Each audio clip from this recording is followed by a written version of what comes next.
अगर हिम्मत है तभी सुनना इन कड़वी बातों को।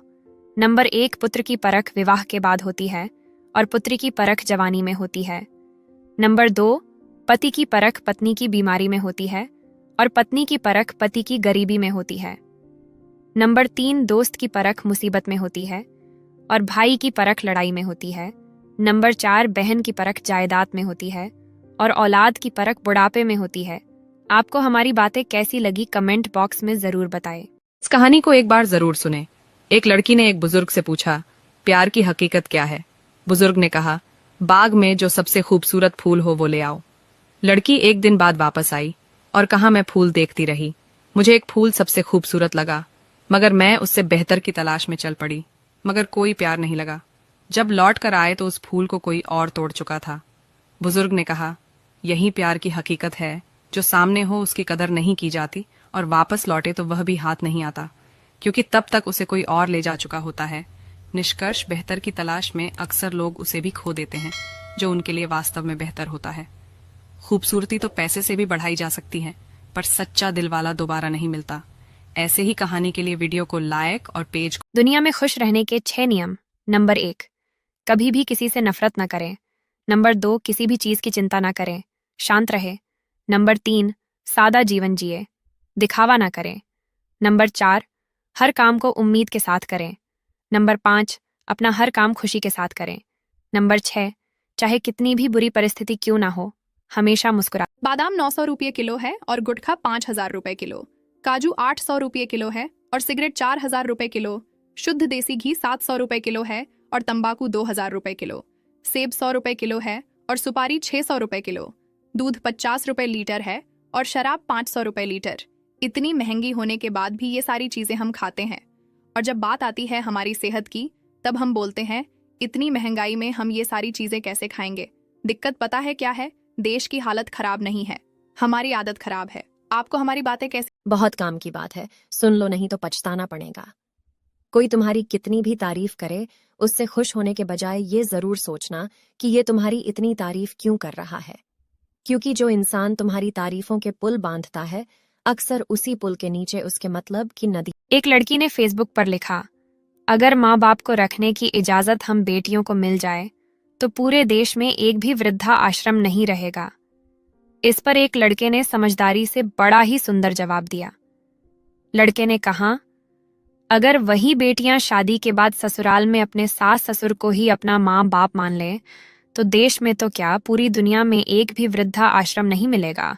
अगर सहमत हो तो लाइक जरूर करना। अगर आपका पति कभी आपसे गुस्सा हो जाए, गुस्से में आपको कभी कुछ अपशब्द भी कह दे, तो उस समय आप पत्नी होने के नाते चुप हो जाइए, क्योंकि वह आपके लिए रोजी रोटी कमाता है, दर दर भटकता है, बॉस की गंदी गंदी गालियां सुनता है। अगर कभी वह गुस्सा है या नाराज है तो सुन लीजिए, क्योंकि एक आप ही तो हो जिससे वह कुछ कह सकता है। अगर आप भी उस पर चिल्लाओगी तो वह अपने दिल की बात किससे कहेगा।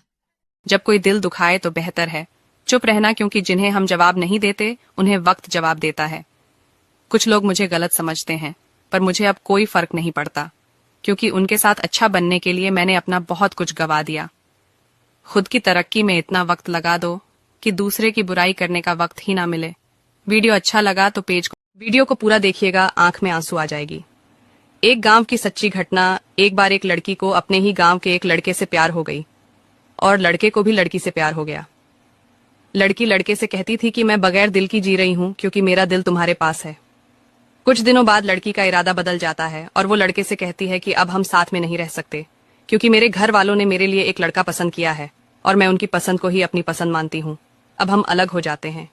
लड़के ने रोते हुए उस लड़की की बात मान ली और कुछ दिनों बाद उस लड़की की शादी हो जाती है। लड़के ने भी शादी में लड़की को गिफ्ट भेजा। जब लड़की ने उसे खोलकर देखी तो दंग रह गई और फूट फूट कर रोने लगे। जानते हो वह लड़की क्यों रो रही थी? क्योंकि उस गिफ्ट में खून से लथपथ दिल था और उसमें एक पत्र था। उसमें लिखा था, अरे पगली, अपना दिल तो मेरे पास ही छोड़ गई हो, उसे वापस तो लेती जाओ, वरना अपने पति को क्या दो। इस कहानी को सुनो, तुम्हारे सोचने का नजरिया बदल जाएगा। एक दिन दो भाई समुद्र के किनारे टहल रहे थे। दोनों भाई में किसी बात को लेकर बहस हो रही थी। अचानक बड़े भाई ने छोटे भाई को थप्पड़ मार दिया। छोटे भाई ने कुछ नहीं कहा, सिर्फ रेत पर लिखा, आज मेरे भाई ने मुझे मारा। अगले दिन दोनों भाई फिर से समुद्र किनारे घूमने निकले। छोटा भाई समुद्र में नहाने लगा और अचानक वो डूबने लगा। बड़े भाई ने उसे बचाया। छोटे भाई ने पत्थर पर लिखा, आज मेरे बड़े भाई ने मुझे बचाया। बड़े भाई ने पूछा, जब मैं तुम्हें मारा तो तुमने रेत पर लिखा, और जब मैं तुम्हें बचाया तो पत्थर पर लिखा, ऐसा क्यों? छोटे भाई ने जो जवाब दिया, जरा ध्यान से सुनना, जब हमें कोई दुख दे तो रेत पर लिखना चाहिए ताकि वह जल्दी मिट जाए, लेकिन जो हमारे लिए अच्छा करता है तो हमें पत्थर पर लिखना चाहिए, जो मिट ना पाए और हमेशा के लिए यादगार बन जाए। पति पत्नी की कहानी बिना रोए सुन सकते हो क्या? एक दिन पति पत्नी की आपस में बहस हो गई। पत्नी कहने लगी, आप तो 1 घंटा भी मेरे बिना नहीं रह सकते हैं। तभी पति कहता है, तुम्हारे बिना मैं बहुत आसानी से रह सकता। तभी पति पत्नी दोनों ने शर्त लगाई, वह एक दूसरे से तब तक बात नहीं करेंगे जब तक पता नहीं चल जाता कौन किसके बिना नहीं रह सकता। 15 दिन के बाद जो सबसे पहले फोन मिला देगा वह शर्त हार जाएगा। 15 दिन तक दोनों ने एक दूसरे को फोन नहीं किया तो पति को पत्नी के मोबाइल से फोन आया, लेकिन उसने नहीं उठाया। जब वह उसके घर गया तो पता चला कि 15 दिन से वह हॉस्पिटल में अपना इलाज करा रही थी और आज उसका ऑपरेशन था जिससे वह चल बसी। तब उसके घर वालों ने उसको एक चिट्ठी दी जो उसने अपने आप ही पलों में लिखी थी। चिट्ठी पर लिखा था, अगर आपको अपनी बीमारी के बारे में पहले बता देती तो शायद आप यह बर्दाश्त नहीं कर पाते, और आप शर्त जीत गए, अब आप मेरे बिना रह सकते हैं। कहानी अच्छा लगा हो तो जब मर्द पैसे कमाता है तो वो सोचता है कि वो औरत की सारी ज़रूरतें पूरी कर सके, लेकिन जब एक औरत पैसे कमाती है तब वह सोचती है कि